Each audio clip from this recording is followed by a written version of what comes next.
Hi, it's Dr. Mercola, and today I want to talk to you about a very important topic, your sleep. You can have the healthiest food, best diet possible, have an incredible exercise program, not have an emotional care in the world, but if you're not sleeping well, it's just simply impossible to achieve high-level health and wellness. And I want to give you a few tips that will help move you in that direction.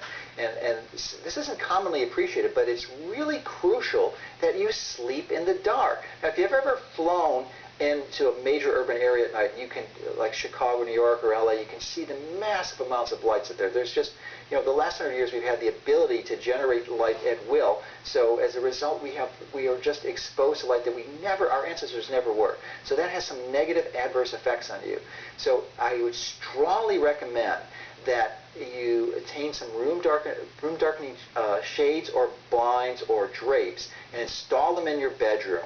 And then you also look at any type of internal light sources, typically from clock radios. So you can get to the point where you go to bed at night that you put your hand in front of your face and you can't see your fingers.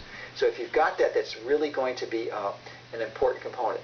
And why are we doing this? We're doing this because one of the important benefits of a good night's sleep is that your body's going to make melatonin. And melatonin is a hormone made in your body's pineal gland. It's in the brain, and it's made from tryptophan. And you need to make this regularly because it's really crucial to your body functions for a number of reasons. One, it's been clearly associated to cancer. So if you have low melatonin levels, you're going to have an increased risk of breast and prostate cancers and others. But you're also going to have just general accelerated aging and degeneration, because melatonin is one of the most potent antioxidants in your body. It's particularly effective at scavenging one of those dangerous free radicals called the hydroxyl free radical. And it's really effective because it really cuts like hot knife through butter through all your body's tissues. It just penetrates these cell membranes, specifically the blood-brain barrier, and it serves its role where it scavenges these free radicals. So if you're not sleeping well and producing melatonin, then you're going to have these challenges. So the other important component of sleeping in the dark is to, in the daytime, to make sure that you're exposed to lots of bright sunshine as much as possible, because your body requires both the combination of exposure to bright light in the daytime and really pitch black at night to optimize your melatonin production. And this is all night, because it's important to realize that if you get up and have to go to the restroom and empty your bladder in the middle of the night and you switch on that light, well, you can be guaranteed you've just shut off your melatonin production. So I know it may be a challenge, but stumble to the bathroom at night and don't turn on that light. And melatonin, of course, is also useful to improve your sleep. And many people struggle with sleep. And if you are one of them, then I would strongly encourage you to make sure that you're exercising, because exercise is one of the most potent biological, physical things you can do to optimize your sleep. And there's about 33 other ones, and you can type in 33 secrets to a good night's sleep on my site, and you'll find an article that reviews those in great detail.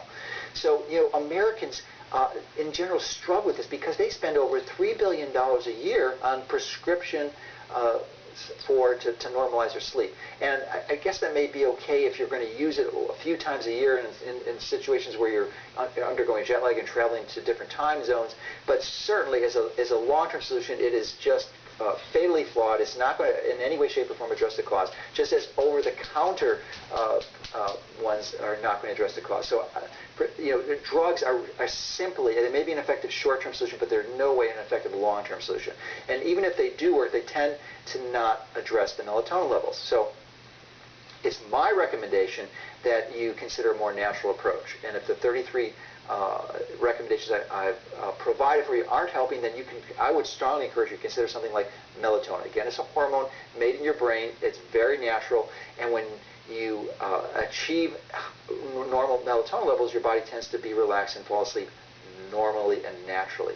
And I would strongly recommend that you do a sublingual approach, because you want to do this before you go to bed, obviously, but it takes a while. If you swallow it as a pill, then it has to digest into your stomach system and then get transported into your bloodstream. So that may add another 20 or 30 minutes to it. So ideally, you want to do it sublingually or under your tongue. And we've identified a product that's actually a sublingual spray that you spray under your tongue that it gives you rapid and increased amounts of melatonin to help you normalize your system so that you can sleep normally and then produce your own melatonin level, because ideally that's the best way to do it. And interestingly, melatonin, as I said, is a very potent antioxidant, but it's one that is not recycled. Unlike vitamin E or vitamin C, especially if you have adequate amounts of coenzyme Q10, your body will recycle those, so they tend to use those over and over again. But melatonin, once it exhausts its electrons, it does not function as an antioxidant anymore. That's why it's really vital and important that you produce this on a regular basis. And if you're sleeping in a brightly lit room or using lights when you get up at night, and then you're going to shut off your melatonin production, that's going to definitely cause an increased risk for health concerns for you and your family. So hopefully this information was helpful to help you and your family take control of your health.